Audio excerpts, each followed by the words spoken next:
And we're back. Yes, I've got a nose strip up because someone's kindly told me that I've been snoring again recently, so she suggested I put my nose strip back on. But today is Friday, don't know the dates, I'm not going to get it wrong because I always get it wrong. And we are up.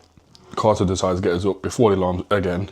And I have PT this morning, train, new tyres for the car, home, check-ins, all that good stuff. And I'm going to take with me, because Cuba's going to reply to my check-in.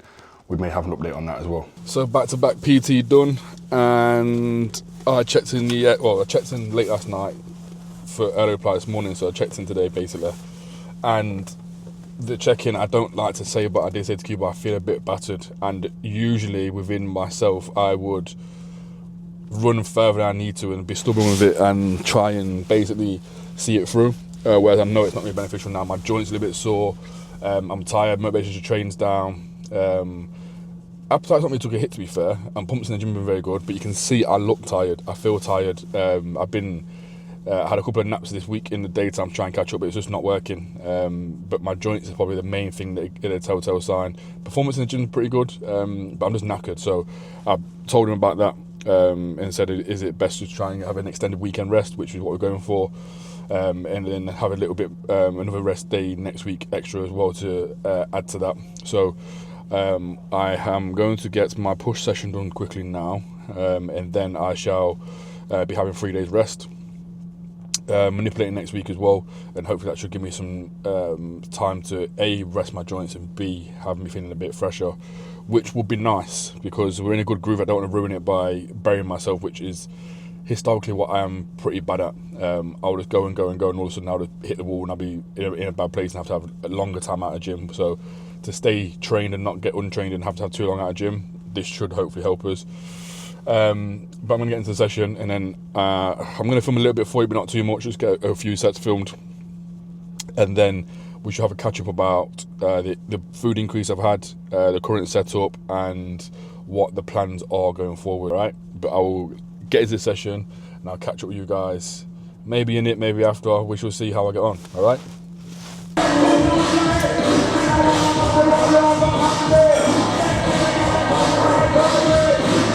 I am tight as fuck. Linton's training, so it's old school D&B, rolling it back the years, so I'm going to do a voiceover on these videos so you actually hear me.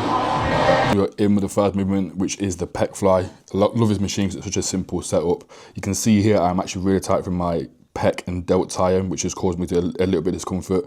With this, I've been trying to make sure I isolate my chest as much as possible in this push-up.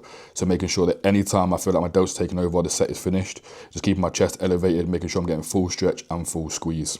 Into the next one, which is actually, I think has caused a bit of the tightness with my incorrect seat position in prior weeks, having the seat too high, which has been putting too much force through my delts. So on this one, I've dropped the seat a lot lower, got the hands more in line with the chest, making sure that I am controlling this movement in the stretch, because it gets really heavy in the stretch position and drops off in the short position.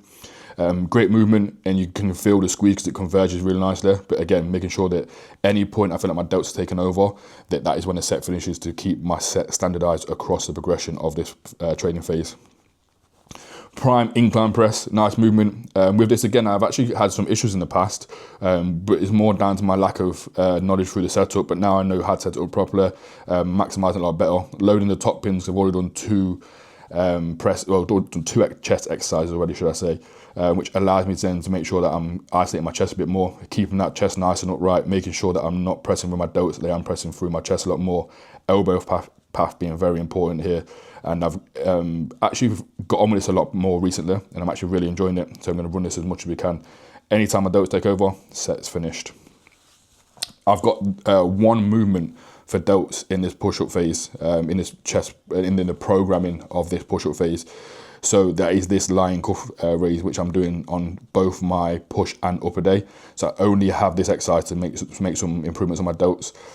So making sure here that the setup's done correctly, cables are not hitting the body, making sure that I'm maximising that squeeze at the top of the movement.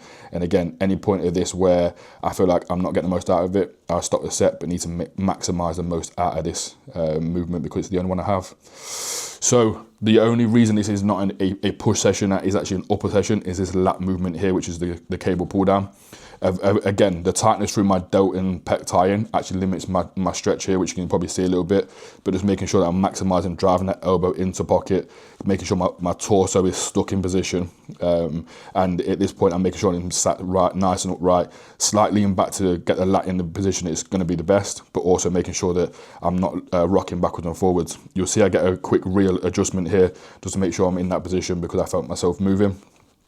But again, with this, because it's the only lat movement for this session, if I've got to get a few partials in or try and get a few extra reps in, then that's what I will do so, because I don't have many sets in this session to actually maximise this lat, getting any sort of growth done.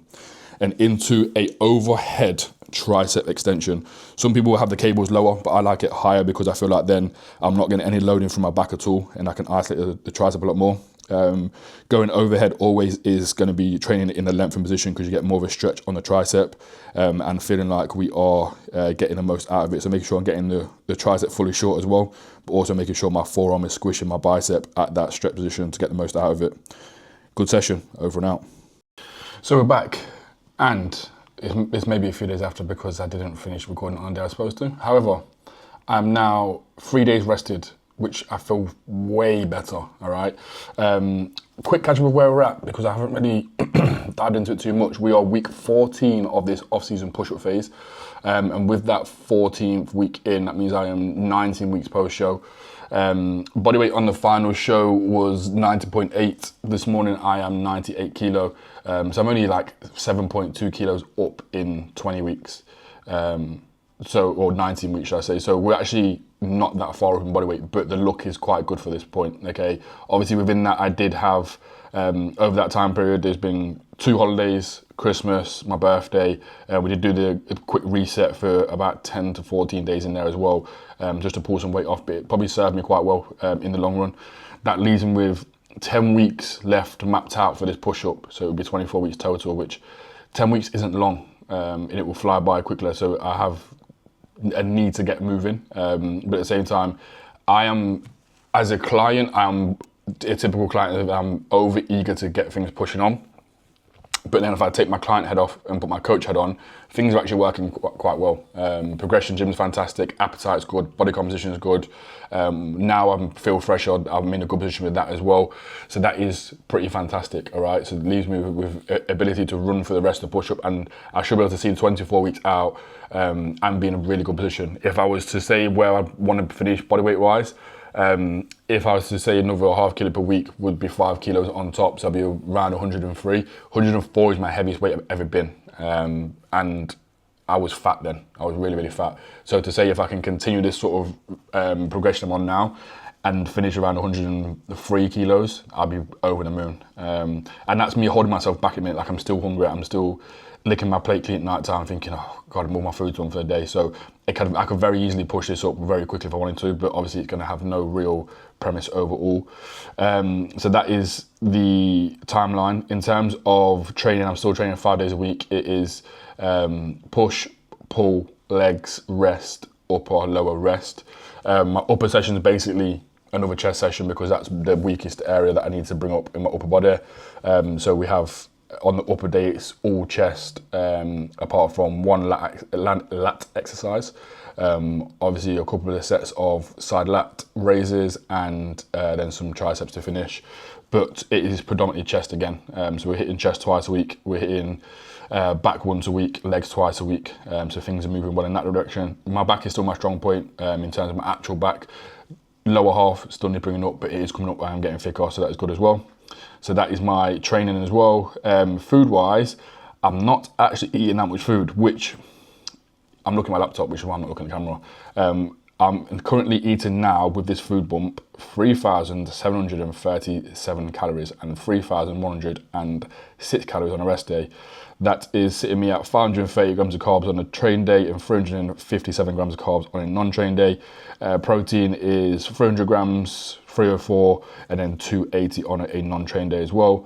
So my food's not that high. I've been up to 5,500 calories before in the past, but obviously now the difference is I don't have the full-time job, work for the plastering firm. With that, I was still, even when I was contract manager, I was still moving boards around, loading out on the kit every now and again, helping out, that sort of thing. And the general wear and tear on the body was a lot more. Whereas obviously now I can concentrate a lot more on training. My training abilities got better as well, which obviously will offset in terms of calories used. And things are probably a lot more dialed in generally than what they were before. Which obviously has its benefits, all right? Stress is a lot lower generally on the body as well, which is good. I think that is got to be part of the reason as to play why I've made such a good progress of more recent times. Obviously the job, but also my ability to execute everything's got better, which obviously plays a huge part as well, okay? So food-wise, the main food sources are, I'm allergic to fish, I don't have any fish in there. So my protein sources are chicken, whey protein, and beef. But I say to Cuba, I want my diet to be as simple as possible because I am not going to be standing there prepping 6 different protein sources, 6 different carb sources. I like it to be as simple as possible because I'm a simple kind of guy. And it just makes food prep a lot easier. Chicken, rice, mince, then everything else that's fresh. Obviously, like my post-workout, I'll do fresh, which will be cream of rice, ESN, rice pudding or cereal. I have an oats meal in a day, which obviously I'll do fresh, and that is all. So everything's kind of quite straightforward. My rest day meal 1, absolute slapper of a meal. I have egg whites, I have 3 eggs, lean beef mince, sourdough. Unbelievable, Jeff. Probably my favourite meal of the week, and I only have it twice. But yeah, I've got that today because it's a rest day now. I can't wait. So yeah, enjoy that. Just general bodybuilder diet in other aspects really, because I make it simple as possible. But so that is that. And the goal for me right now, people always say to me like, okay, where do you want to go? You want to turn pro, blah, blah, blah. I want to enjoy bodybuilding for as much as it can be, okay? Whether that be, if I turn pro, great. Then will I compete as a pro? I don't know, maybe not, because then the void from turning pro to being somewhat of a good pro, again, is massive. But there's a lot of good amateurs. People don't realise how good the amateur scene is in the UK. Like, when you look at some of the guys that haven't got pro cards that are amateurs, like, it is phenomenal, the level of athlete out there. So to say if I can be one of the best in Britain, in whatever category I fall into, then fantastic. Like, I'm already top 3 in 2 bros light heavyweights. I was top 5 in the medium class at PCA, which is a very tough class because it's on height and not weight. So to say I've got them 2 accolades now, great. But the next time round, I want to be even better. So where does that leave me? Where am I going to fall? Who knows? I will have to go up a weight class in 2 bros. That means I go into the heavyweights, so I need to put some decent tissue on there. So for those that don't know, 2 bros is the IFBB pro card, like the legit pro card, and that is done on weight. So I was in light heavies, which is under 90 kilo, and I just scraped in. So next time round, yes, I could have been potentially a bit leaner, but for the amount of muscle that I intend to put on this year, I won't be able to scrape in. So that means I have to go into the heavyweights. So that goes from 90 kilos up to 102. So if you imagine someone scraping in at 102, they're going to be absolutely huge, peeled to the bone at 102. So if you used to think of, if you get a kilo pack of chicken, okay, and slap that on your body in terms of that's what the lean tissue is going to be, obviously it's a lot of weight to put on in 12 kilos is huge. So if I can get on a good 4, 5, 6 kilos in this year, would be really good work. And that's my aim, is to get as much muscle on as possible. And I'm doing it in a fashion of, I'm putting a lot into it, with making sure things are tied down. I'm still being very careful and cautious with the weight we're putting on, which is obviously going to hopefully yield the best results. And that leaves me in a great position. The joints and stuff are getting better. Been using BPC and TB500 to try and help with that as well. Obviously just try and get the knees a little bit better. I've had niggly injuries in my pec and shoulder tie-ins, which have been worked through, which are loosening off as well. My right knee was giving me some absolute murders, which is hopefully, fingers crossed, going to be better for me as well.